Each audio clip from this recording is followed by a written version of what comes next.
Welcome to my channel. Try to hear the latest story. The night before our wedding, I couldn't sleep.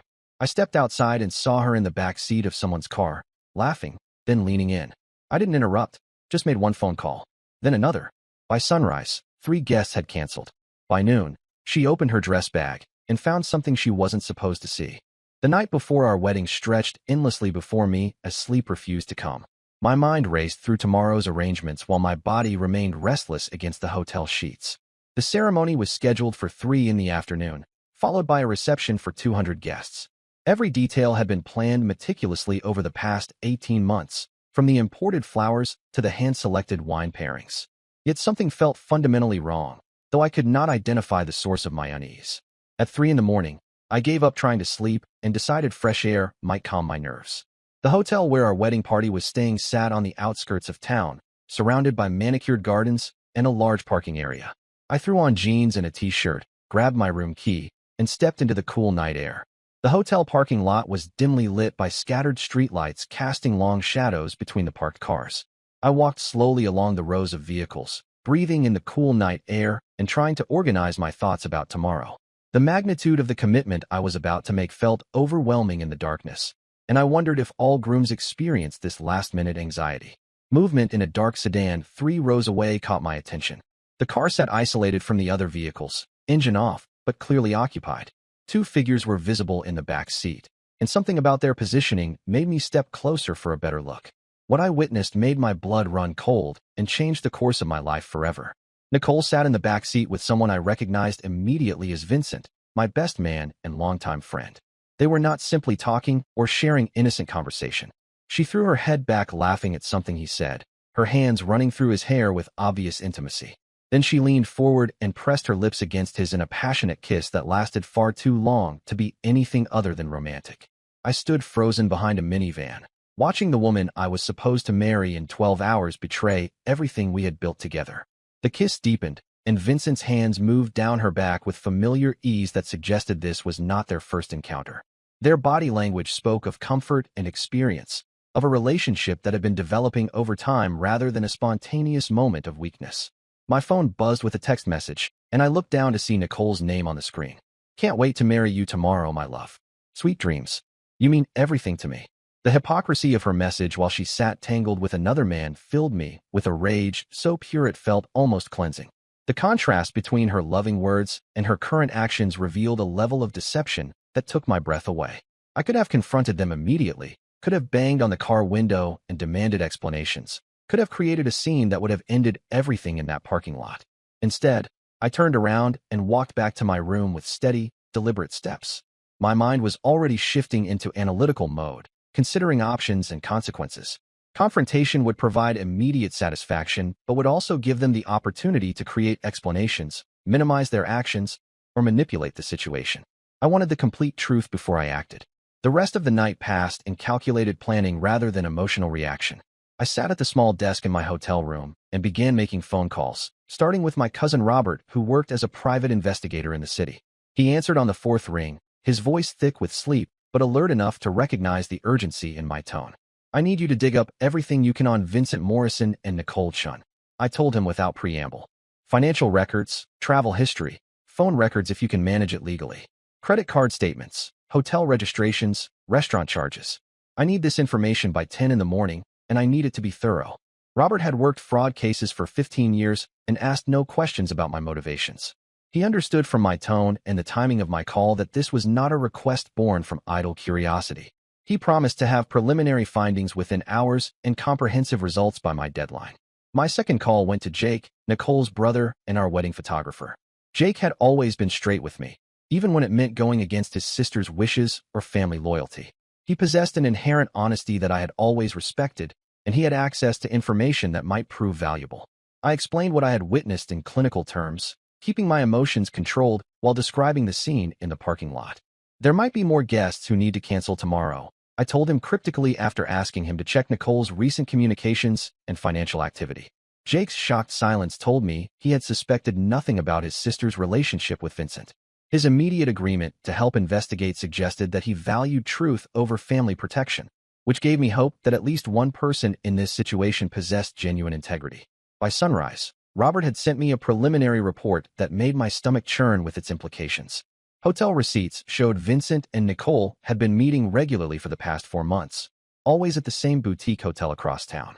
The frequency of their meetings increased significantly during the weeks leading up to our wedding, sometimes occurring on the same days when Nicole claimed to be visiting her mother or working late at the office. Credit card statements revealed expensive dinners at romantic restaurants during times when Vincent claimed to be out of town on business trips. Jewelry purchases appeared on his credit history that corresponded with occasions when Nicole had mysteriously acquired new earrings or necklaces that she claimed were gifts from her female friends.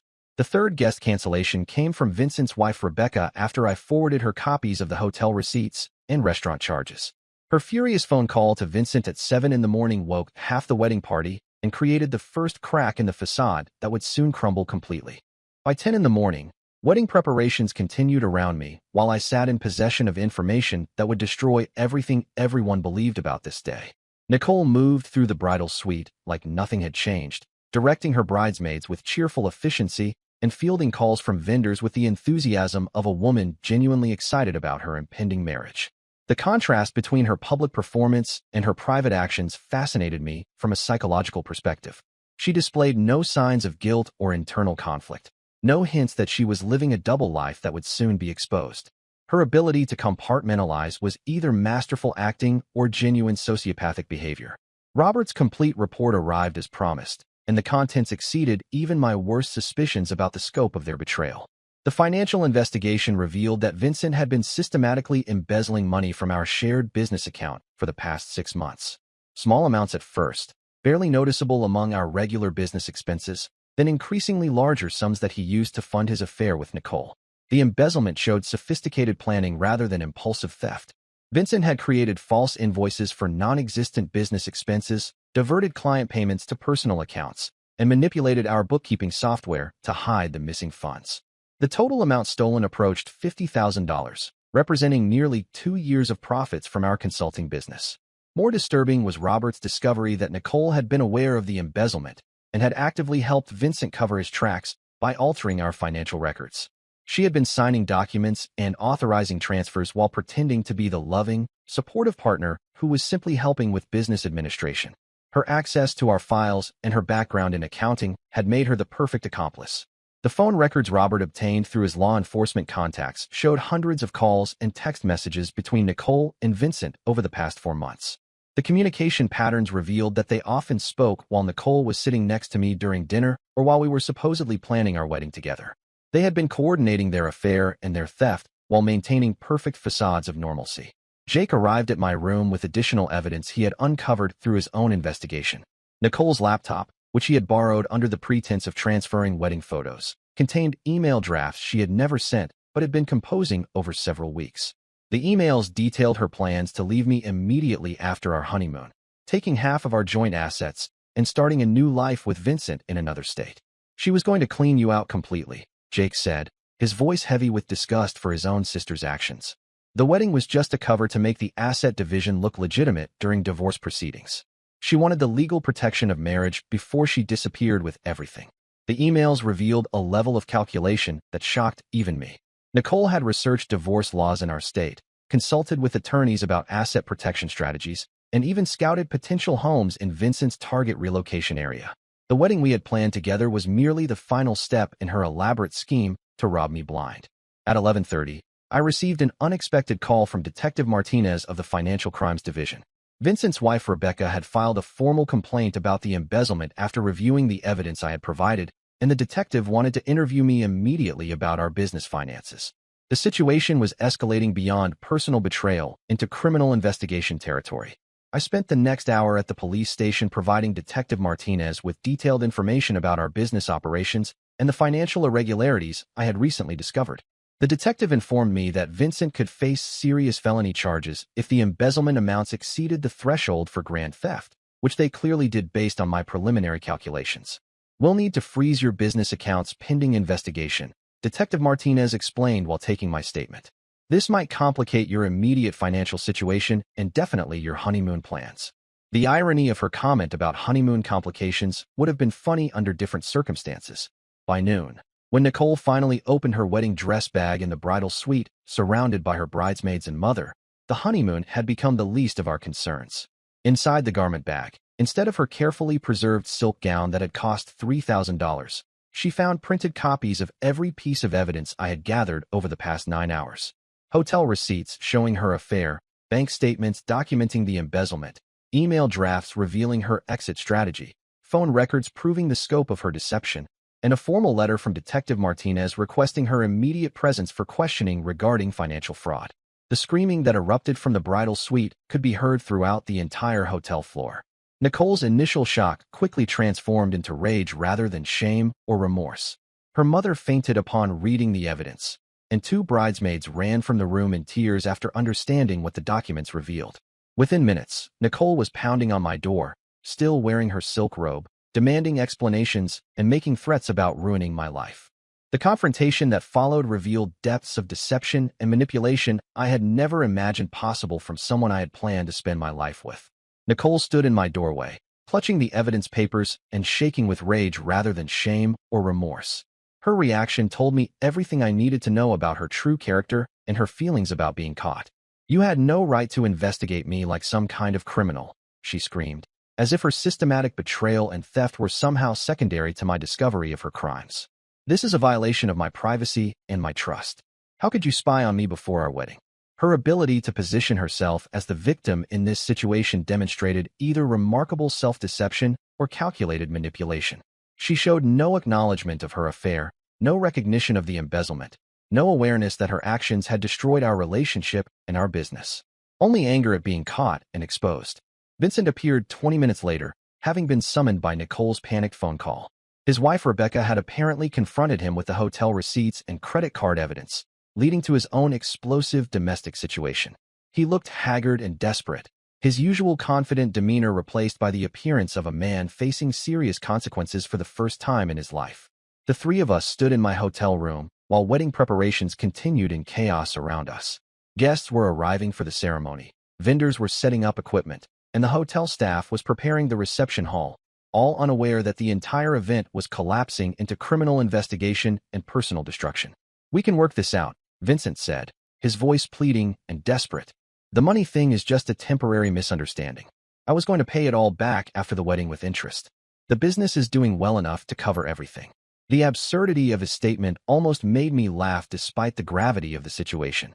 He had stolen nearly $50,000 from our business account over 6 months and used it to fund an affair with my fiancée. Yet he spoke as if this was a minor accounting error that could be resolved with a simple payment plan. Nicole's strategy was different, but equally revealing of her character. She claimed that Vincent had manipulated and coerced her, that she was actually a victim of his schemes, and had been planning to confess everything to me after our honeymoon. The emails Jake had found on her laptop, detailing her plans to leave me and take half our assets, apparently meant nothing according to her revised narrative. Those were just fantasy scenarios, she insisted with convincing sincerity. I wrote them when I was confused and emotionally manipulated by Vincent. They weren't real plans. I would never actually follow through with something like that. Her ability to lie smoothly and convincingly, even when confronted with documentary evidence, was both impressive and terrifying. I realized that I had never truly known this woman despite living with her for 3 years and planning to marry her. Detective Martinez arrived at 2 in the afternoon with a warrant to search Vincent's hotel room and personal belongings. The fraud investigation had expanded rapidly after Rebecca provided additional evidence of Vincent's financial irregularities, including forged business documents and falsified tax returns. Nicole watched in horror as her affair partner was led away in handcuffs for formal questioning. The detective informed me that Nicole was also wanted for questioning as a person of interest in the financial crimes, since her signatures appeared on several suspicious documents, and her accounting background had facilitated some of the more sophisticated theft methods. The romantic betrayal had evolved into a criminal investigation with serious legal consequences for both perpetrators. By 3 in the afternoon, the time when our wedding ceremony should have begun, news of the scandal had spread throughout the wedding party and guest list. People were canceling their attendance, vendors were demanding immediate payment for services already rendered, and the hotel management was threatening to charge us for the full wedding package regardless of whether the ceremony proceeded. Nicole's extended family arrived to collect her belongings and escort her to the police station for questioning. Her mother, who had recovered from her earlier fainting spell, spent 20 minutes screaming at me about ruining her daughter's life and destroying the family's reputation, as if I had somehow forced Nicole to embezzle money and conduct an affair with my best man.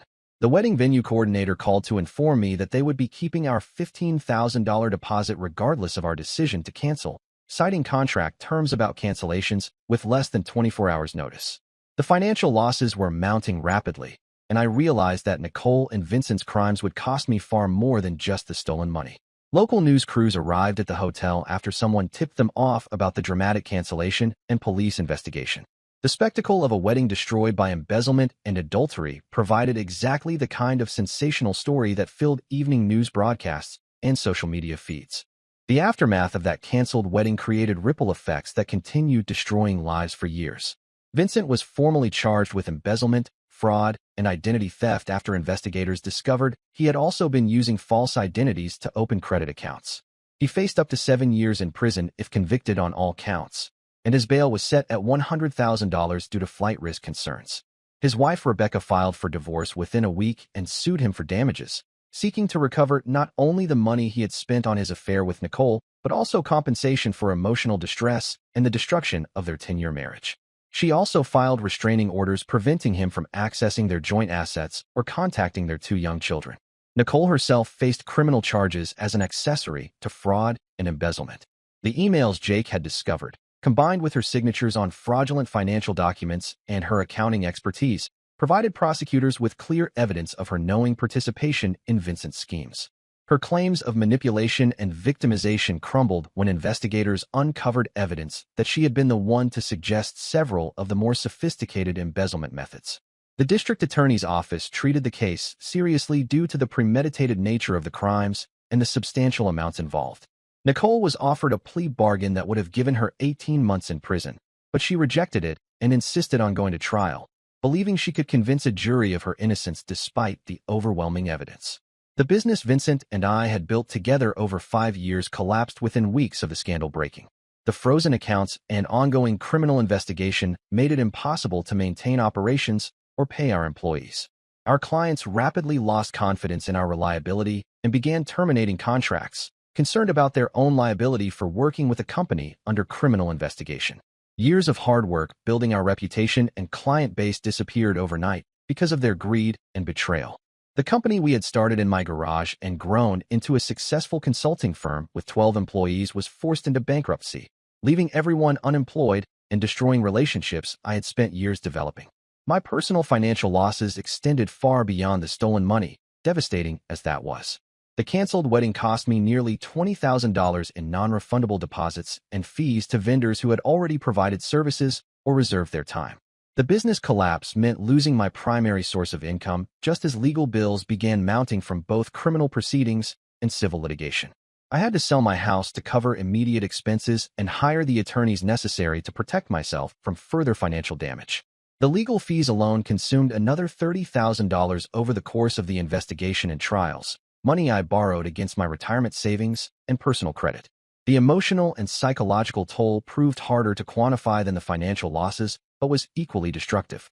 The discovery that 2 people I trusted completely had been systematically deceiving and robbing me for months created lasting trust issues that affected every subsequent relationship I attempted to build.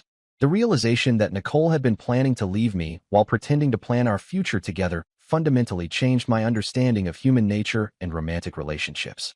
Every interaction we had shared during those final months took on a different meaning when viewed through the lens of her true intentions. The legal proceedings stretched on for 14 months, consuming enormous amounts of time and emotional energy. Vincent eventually pleaded guilty to embezzlement charges in exchange for a reduced sentence and received 2 years in prison plus 5 years probation. He was ordered to pay full restitution to both the business and his wife, though his bankruptcy filing made actual recovery extremely unlikely. Nicole's trial lasted 3 weeks and attracted significant media attention due to the sensational nature of the case. The prosecution presented overwhelming evidence of her participation in the financial crimes, including the emails detailing her exit strategy and expert testimony about her role in concealing the embezzlement through sophisticated accounting manipulation. Her defense team attempted to portray her as a victim of Vincent's manipulation, arguing that she had been emotionally coerced into participating in crimes she didn't fully understand. However, The jury was not convinced by her testimony, particularly when confronted with her own written words describing her plans to take everything and disappear. Nicole was convicted on multiple counts of fraud and sentenced to 18 months in prison, followed by 3 years of supervised probation. She was also ordered to pay restitution, though like Vincent, her financial situation made recovery unlikely. During the investigation, additional evidence emerged that painted an even darker picture of their relationship and criminal conspiracy. Phone records revealed that Nicole and Vincent had been planning their scheme since before Vincent agreed to be my best man.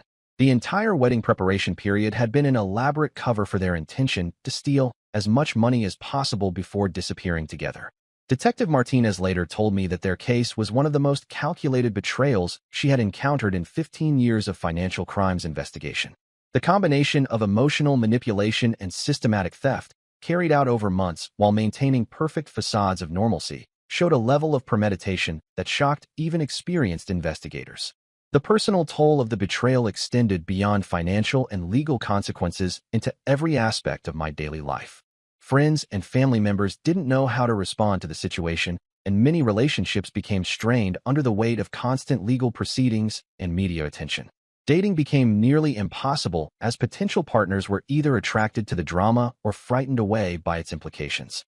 2 years after that canceled wedding, I had begun rebuilding my career as an independent consultant, though with much greater caution about business partnerships and financial controls. The experience had taught me valuable lessons about human nature and the importance of verification over trust, but the cost of that education was extremely high. I eventually received a letter from Nicole while she was serving her prison sentence, in which she attempted to apologize and explain her actions. The letter revealed that she and Vincent had resumed their relationship through prison correspondence and were planning to move to another state together after completing their sentences. Her apology felt hollow and self-serving, focused more on her own guilt and desire for forgiveness than on genuine recognition of the damage she had caused. Vincent's wife Rebecca and I became friends through our shared experience of betrayal and financial devastation. She helped me understand that warning signs of deception had been present for months, but we had both chosen to trust rather than investigate. Our friendship provided some comfort during the difficult recovery period and reminded me that not everyone was capable of such elaborate deception. 3 years after that night in the hotel parking lot, I had rebuilt my financial situation and begun dating again, though with much greater awareness and caution. The experience had fundamentally changed my approach to relationships and business partnerships, making me more vigilant about red flags and more protective of my assets and emotional well-being. The final consequence came 4 years later when Vincent violated his parole by failing to make required restitution payments and attempting to hide assets from his creditors. He was sent back to prison to serve the remainder of his original sentence, while Nicole faced additional penalties for helping him conceal money and property from the courts. Their grand romance, built on lies and theft and betrayal, ultimately destroyed both of their lives more thoroughly than it had damaged mine. The night before what should have been my wedding became the night that saved me from years of additional deception, theft, and emotional manipulation. Sometimes the worst betrayals become unexpected gifts, revealing truths that protect us from even greater future harm. And that's the story. If you're still here, that means you're one of us. So go ahead, hit that subscribe button. I drop new chaos every single day, and trust me, tomorrow's story, it's even worse than this one.